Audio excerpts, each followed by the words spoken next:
Assalamualaikum warahmatullahi wabarakatuh. Teman-teman yang berbahagia, pada pertemuan perkuliahan hari ini, kita akan membahas salah satu dari bagian atau tema dari usul fikih, yaitu hakim, mahkum fih, dan mahkum alaih. Ketiga istilah ini merupakan bagian daripada unsur penting dalam pembahasan hukum syar'i dalam ilmu usul fikih.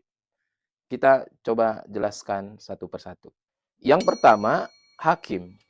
Imam Al-Ghazali dalam kitabnya, beliau menjelaskan bahwa hukum syariat itu bersumber dari Allah Subhanahu wa taala. Al-hakimu wa Allah taala idla hukma illa lahu wa la hukma illa bi khitabihi. Hakim adalah Allah taala karena tidak ada yang berhak menetapkan hukum selain Dia. Dan tidak ada hukum syariat kecuali berdasarkan firman-Nya.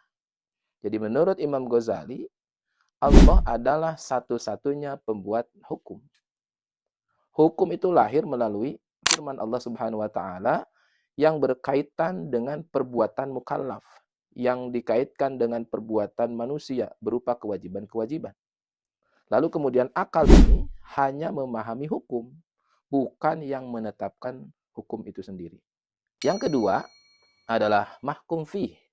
Wahbah Az-Zuhaili dalam kitabnya Usul Fiqh Al-Islami, al-mahkum fih huwa fi'lul mukallaf alladhi ta'allaqu bi khitabus syari'i ijaban aw nadban aw tahriman aw karahatan aw ibahatan. Jadi menurut beliau, mahkum fih itu adalah perbuatan mukallaf yang berkaitan dengan khitab syariat, baik berupa kewajiban, anjuran, larangan, kemakruhan, atau kebolehan, atau tadi mubah.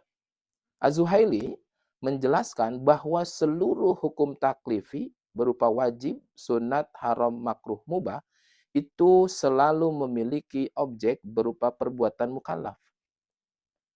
Bahkan menurut Imam Ghazali, yang menjadi objek hukum bukan zat manusia, melainkan perbuatannya. Perbuatan tersebut harus berada dalam kemampuan manusia atau istato'ah. Sebagaimana dalam surat Al-Baqarah 286, la yukallifullahu nafsan illa wus'aha. Tidak, Allah tidak membebani seseorang melainkan dengan kesanggupannya. Jadi apa yang diwajibkan kepada kita, seluruhnya itu pasti diukur dengan kadar kemampuan kita bisa melaksanakannya dan pasti bisa melaksanakannya. Ketika ada uzur itu hal yang berbeda. Tetapi percayalah bahwa apa yang Allah perintahkan kepada kita itu pasti kita mampu melaksanakannya. Yang ketiga, mahkum alaih. Mahkum alaih adalah orang yang dibebani hukum syariat atau kita kenal dengan mukallaf. Mukallaf berarti orang yang telah memenuhi syarat sehingga wajib melaksanakan ketentuan-ketentuan syariat.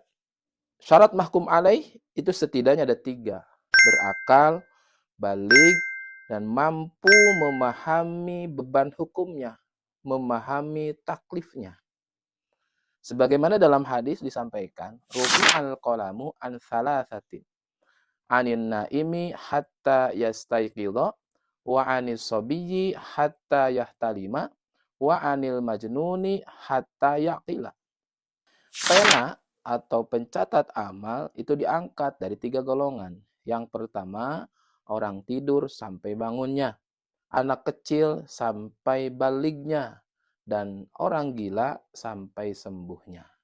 Teman-teman, itulah penjelasan tentang hakim, mahkum fih, dan mahkum alaih.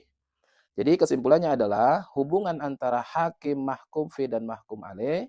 Kalau hakim itu adalah penetap hukumnya, siapa? Beliau adalah Allah Subhanahu wa taala. Mahkum fih itu adalah perbuatannya, seperti halnya salat, zakat, puasa, dan lain sebagainya. Lalu kemudian mahkum alaih adalah orang yang mengerjakannya. Tentu dengan syarat-syarat yang tadi disampaikan. Sekian, mudah-mudahan kita bisa bertemu kembali di lain kesempatan.